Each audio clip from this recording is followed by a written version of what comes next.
This is our second video for Chapter 2. This is Chapter 2, Section 1, Writing Algebraic Expressions. What you'll learn in this video is to write algebraic expressions and to use them to solve problems. And remember, to evaluate an expression means to replace a variable with a given value and then simplify. Keep in mind when you're writing algebraic expressions, when you're looking at a word problem, what kind of words mean that you need to do a particular operation. For instance, in addition, when you see the words plus, increased by, more, add, or sum, those all mean that what you need to do is addition. If you see difference, minus, subtracted by, fewer than, or decreased by, those all mean subtraction. If you hear product, for, times, or per, those usually mean multiplication. And if you see quotient, divided by, or per, those usually mean division.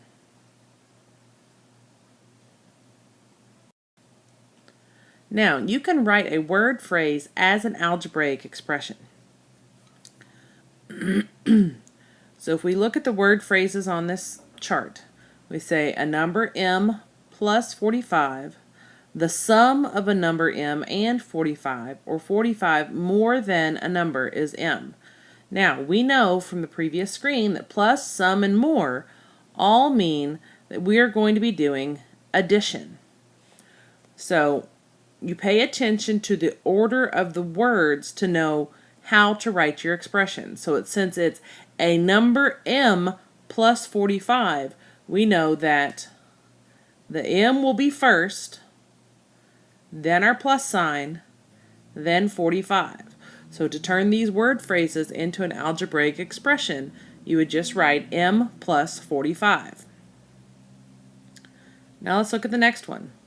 A number p minus 6, the difference of a number p and 6, or 6 subtracted from a number p.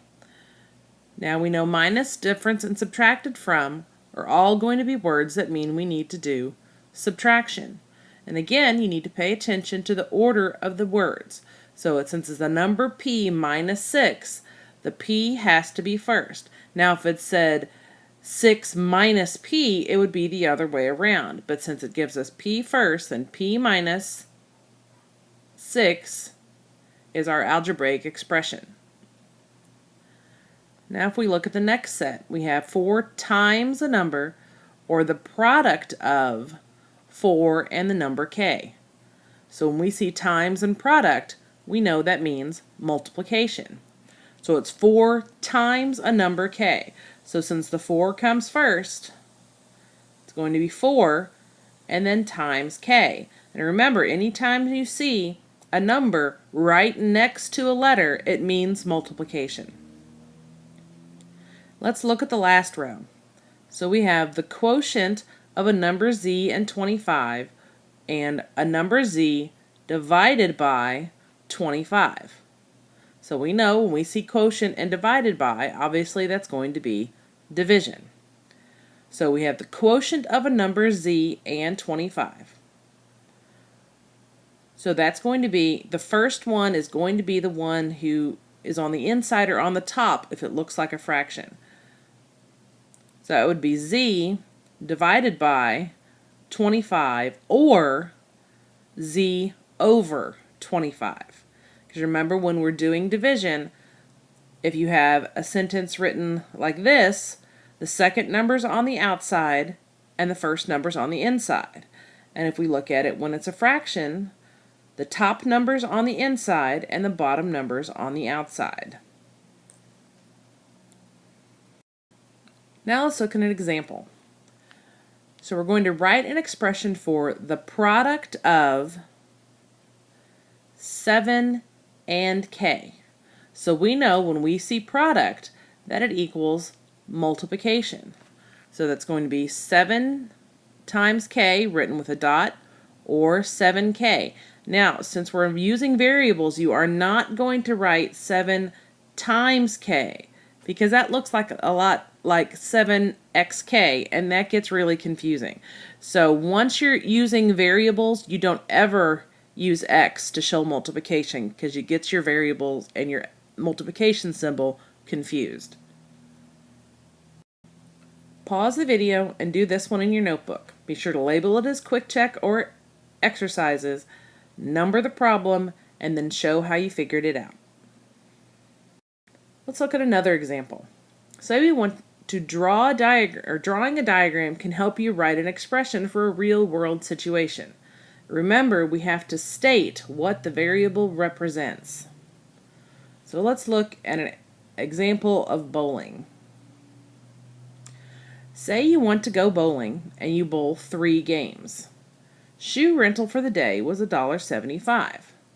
We want to write an algebraic expression for the total amount we'll pay for 3 games plus shoes. So we're going to let G equal the cost of the game. Generally, you can just pick some letter that makes sense with whatever the problem is. So we're trying to find the cost of the game, so G for game, that makes sense.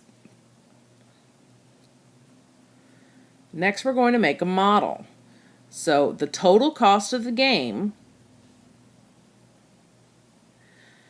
is the cost of 3 games, 1, 2, 3, plus the cost of shoes.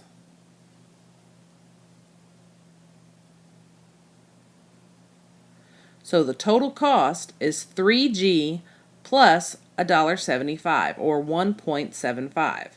So you would just use that equation to solve for whatever G was. Pause the video and do this one in your notebook. Be sure to number it as number 2. Show what information you've pulled out of the word problem and write your expression. You can also see the relationship between numbers when they are organized in a table. You can use an algebraic expression to describe this relationship. So say we want to form a pattern to an expression.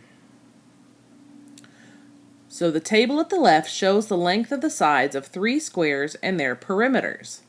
Which expression can you use to find the perimeter of a square with the sides s unit long? So it would give us s plus 4, s minus 4, 4s, or s divided by 4. Now remember, perimeter is the sum of all the sides added together.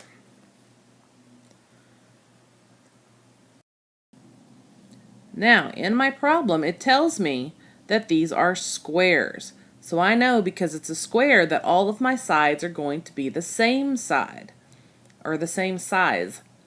So if my perimeter is 8 and my individual side is 2, then I know there are 4 sides in a square, so 8 divided by 4 gets me to my 2.